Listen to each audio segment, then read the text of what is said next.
Hi, this is Zoe, and this is episode 61 of the Zoe Routh Leadership Podcast. And today we are talking about Vanessa Van Edwards' new book, Captivate, The Science of Succeeding with People. So if you want to get better at engaging with folks and people reading and generally being more persuasive and influential, this book has got a lot to offer. So let's dig into it. Welcome to the Zoe Routh Leadership Podcast, your source of strategies and insights to make you a better leader. Influence, improve, inspire.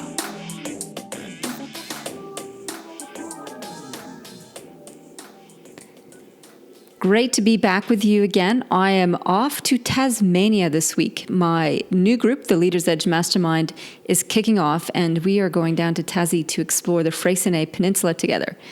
It's how I like to start my programs, an opportunity for people to get to know each other in real terms, in beautiful environments with an expansive view, which gets us thinking big.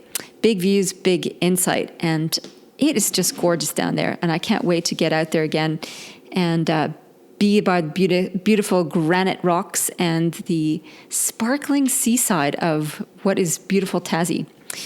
So that's my immediate news. The Edge of Leadership Unconference is coming up and on 23rd of March in Canberra, and tickets are going fast. We've got a bit of a flash sale on right now where you can bring a friend for $100, and the ticket prices are back to launch prices. So we're getting close now to launch time, basically. So we've got our preview webcast coming up with the speakers that are kicking off in the next couple of weeks. So that's all happening. And the other third piece of news to let you know about is my new book. Yay! Loyalty, Stop Unwanted Staff Turnover, Boost Engagement, and Create Lifelong Advocates is due out March 23rd, and we've sent it to the proofreader. And we've got the draft back for the new cover. So I'm pretty stoked, actually, about that. It's purple. Yeah. First book was blue, second book green, third book purple. And it's got a ship on it. So I'm doubly excited by that. Anything with the ocean is awesome for me. So yeah, lots of juicy tidbits in that book. And also, here's a little preview tip. If you're coming along to the Unconference, you will get a free copy of my brand spanking new book. You'll be the first people at the Unconference to get the book in their hot little hands. So that's all my very exciting news. Apart from that, people always want to know about the chooks. The two remaining chooks, Blackie Green Leg and Blackie Yellow Leg, are just fine and dandy. They're living high on the hog with no competition for food. So they're just fatties. They're just really fat, happy chickens. So, all is well in Chookland. Not so happy in Veggie Patch, as the damn rats have figured out how to get into my tomatoes. And they've been eating my tomatoes and my eggplants. So these are the wars of the primary producer. Yeah, we get one egg every other 2 days and the occasional vegetable. That's about my foray into primary production. All right, so let's get into this book. I think I came across this book on Ben Greenfield's podcast, and he was interviewing Vanessa. And I thought, I really like the sounds of this book, because it's not just like a Jingo-esque type of book with slap-happy tips that are randomly cobbled together. It is a well-researched book. So Vanessa, her story is that she was not very successful socially, and it drove her to distraction to figure out how to interact better with people. So she treated her own life and interactions as a social experiment, and therefore began her career as a social scientist. And she now has a company. Oh, geez, what's it called? I think it's called The Science of People, actually. And in that, it is called The Science of People, scienceofpeople.com. They do lots and lots of research around how to be more influential, how to be more engaging. And a lot of that research has been translated into her latest book, Captivate. So I like the fact that it's well-researched, it's well-documented, and it goes into the nitty-gritty of tips and tools. The actual structure of the book is laid out in the first It's called The First 5 Seconds, The First 5 Hours, and The First 5 Days in terms of how you build rapport in those different contexts. First 5 seconds is obviously your first impressions. The first 5 hours is getting a little bit more relationship building, and the first 5 days is more from a leadership perspective. What can you do to improve your leadership capacity?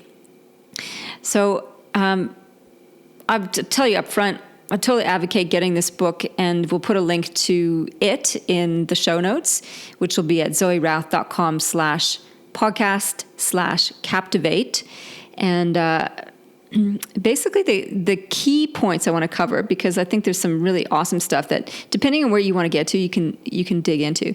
So one of the first stories I heard her talk about was, what is the difference between a viral TED Talk and one that doesn't go so well?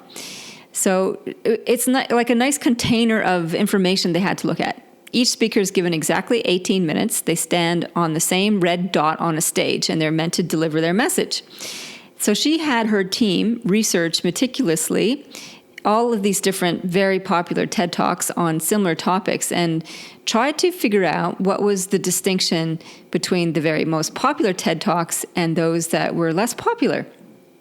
After all, each of them had a unique message. They were all very well vetted. They have to be very well vetted to get on the TED stage. And this is the thing that they discovered. The significant marker of what makes a TED Talk successful versus not is number of hand gestures. As in, the higher the number of hand gestures, the more popular the talk.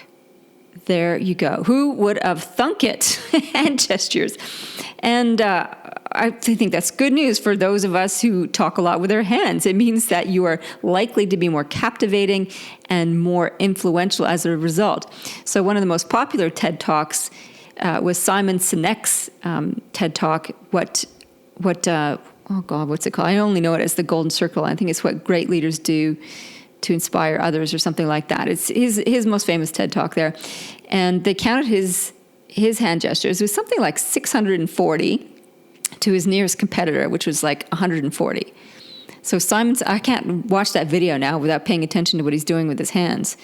So I think that's an interesting one if you're a speaker or if you do a lot of presentations for work. If you include more hand gestures, you'll be seen as more open and more engaging. There you go.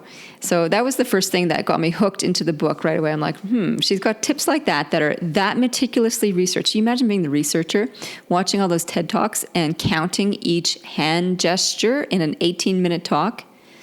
I can't think of anything more boring personally. But anyway, her team did it. And that's why we love science research. They do the boring stuff so we can get the good stuff at the end.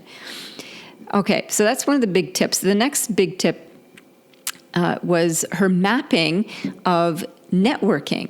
So she did this research project where they looked at who are the successful networkers, what do they do differently at a networking event that produces more meaningful contacts. So she mapped out what they said, what they did, etc. And one of the key discoveries, and I love this, is where you actually go to stand at a networking event. And so I'm just trying to find it in the book as I'm flicking through. But basically what you don't want to do, so the no-go zones. No-go zones are coming in the door and just staying at the door, at the entry point. That's a big, not good to build connections, because what happens? People arrive, they want to get their name badge, and they want to go to the bar to get their drink and settle in, get some food. So they're not going to pause and build a great conversation with you because you're just in their way. So don't stand at the welcome area. Bam, bam, that's a no-go zone. Another no-go zone is just standing at the food table. If you're standing right there, you will block other people from getting there, and they'll just want to get their food and go. Nor do you want to stand by the toilets, because that's just gross and creepy. So the best hot places to stand, are you ready, for successful networking where you're going to build the most diverse networks, are just off the side of the food table, so where people get their food and go to stand to eat it. That's where you want to position yourself. Or close to the host. Because in that way, you'll be in the eye line of the host, and they'll look out for you, and they'll hopefully introduce you to other people. And likewise, you can introduce people to the host. So being sort of a satellite around the host is really useful. So those two places, end of the food table or end of the bar, where you can sort of scoop people up as they collect their drinks or their food, or close to the host, are the two main hotspots. I know, who knew? This is the kind of practical advice that this book is chock full of.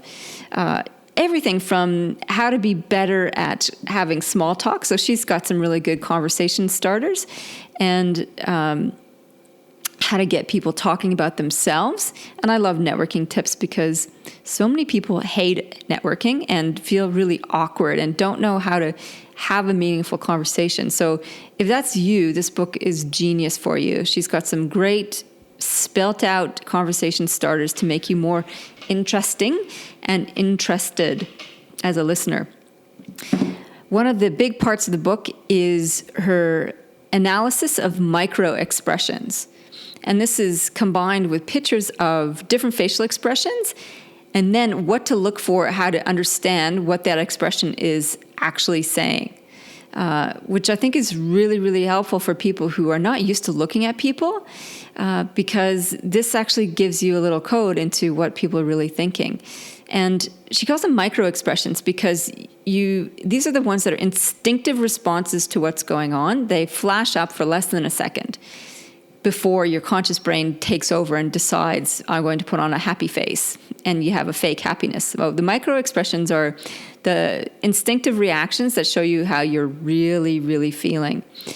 And in the book, she goes through a whole bunch of them. So by the end of the chapter, you know exactly what to look for in the eyebrows and the little expressions around the eyes and what's happening with the mouth, and that'll give you big tips. Why is this important is because if you get the little micro flashes, you go, oh, they just flashed a little sign of fear. What is it about this situation that's making them fearful?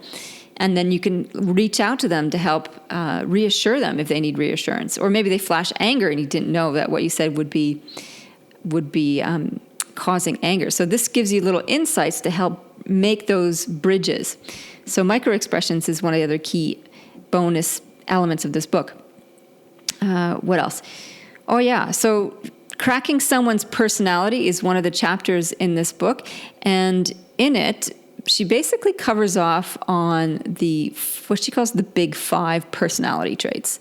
And if you're familiar at all with any profiling tools, such as Myers-Briggs or DISC or Enneagram, they all kind of have different versions of the same character traits, if you like. And her research says that these are the top 5 that you need to be aware of. So across all of those profiling tools, these are the big kahunas. Everything else is sort of not as good, according to her research. Don't know if I totally agree with that. In any case, she's got her big 5 that she talks about, and she teaches this in her online courses and her corporate classes about how to be aware of these or how to decode people with these. Here we go. I'm just getting this chapter open for you. And she uses an acronym so they can remember them, and it's the acronym OCEAN, and each letter stands for something. So the big 5 character traits are openness, and this one reflects how you approach new ideas. It describes how curious you are, your level of creativity, and how much you appreciate variety and originality. So that's openness. If it's high, you like novelty, change, and adventure. If it's low, you savor tradition, routines, and habits. So with each of these letters or categories or traits, we either have a high preference or a low preference. And so basically you take each trait and you go, is that person got high or low of that? And you keep going through each one. And that gives you a code, a strategy in terms of how you might delegate work to them, how you might work with them on a team, how you might ask them out on a date, say, for example. All right, so O is openness. C is conscientiousness. And this trait describes your approach to getting things done. So if you know DISC, this is one of the categories in DISC, the attention to detail, system, and process. It measures self-discipline, organization, and reliability. If you have a high conscientiousness, you love to-do lists, organization, and schedules. So not me. Enjoys digging into details and making things perfect. totally not me. I have low conscientiousness. And if you low conscientiousness, they typically prefer big ideas and strategy. You might find lists and schedules stifling and overwhelming. Well, no, I'm probably not that strict on it. I like lists, and scheduling helps me stay organized rather than just flighting off at the shiny new object. All right, so we've got openness, conscientiousness. E for in the ocean is extroversion. So if you're familiar with Myers-Briggs, extroversion, introversion is one of the polarities, or poles, I should say. Maybe it is it's a pole. And extroversion in this context describes how you approach people. Do you get energy from social situations, or do they drain you? And this affects your talkativeness and optimism, according to this. I don't know if that's necessarily true from a Myers-Briggs point of view. Introversion doesn't necessarily mean that you're less optimistic. However, according to Van Evans, if you have high extroversion, you get energy from being with people. You tend to be cheerful and seek out social time. If you have low extroversion, you crave alone time and find being with people draining. Well, I like being around people, and then being around people makes me tired. So where does that put me? I don't know. Maybe just human. A, agreeableness. Okay. This trait describes how you approach cooperation and working with others. It speaks to how empathetic you are and quick to forgive you are, and how much attention you pay to the mental states of others. So that means basically how nice and caring are you. If you have high agreeableness, you are easy to get along with, very empathetic, and enjoy caring for others. Low, you're more analytical, practical, and skeptical, prefers to keep your emotions out of decisions. And the last category in the OCEAN acronym is neuroticism, which I think is a terrible name for a character trait. I think they could have picked something else. Like, who's going to be happy that they're, high neurotic? In any case, this trait describes how you approach worry. It also explains how emotionally reactive you are to your environment. If you're high, you tend to be a worrier, frequently experience mood swings. If you're low neurotic, typically calm, stable, and has very little mood fluctuation. There you have it, the lovely OCEAN diagnostic for what kind of personality trait you are. Now, the best part of the book, and there is an enormous amount of fantastic content in the book, is that once you get the book, you can get access to the digital bonuses. And the digital bonuses are actually really freaking awesome. Like, she's put a lot of work into her bonuses. There's videos. There are 33 favorite conversation starters. There are the 7 micro-expression videos, how to take the perfect selfie. I haven't even had a chance to look through all these. It's so good. She's got a little interview she did called The 5 Habits of Exceptionally Charismatic People. What else? Her TEDx talk. Yeah, it's good. So the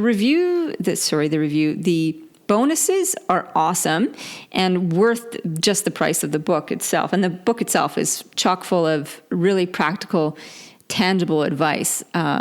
So I know a sign for me how useful a book is by how much I highlighted it. And I've got pages and pages of highlights on my Kindle for this book. So I completely recommend Vanessa's book. I think you will get new insights as well as reinforce what you already know about being influential and engaging, and you'll have some new really cool activities to do with your team. Okay, there you have it. Vanessa Van Evans, Captivate, the science of succeeding with people. In the meantime, live well, lead well.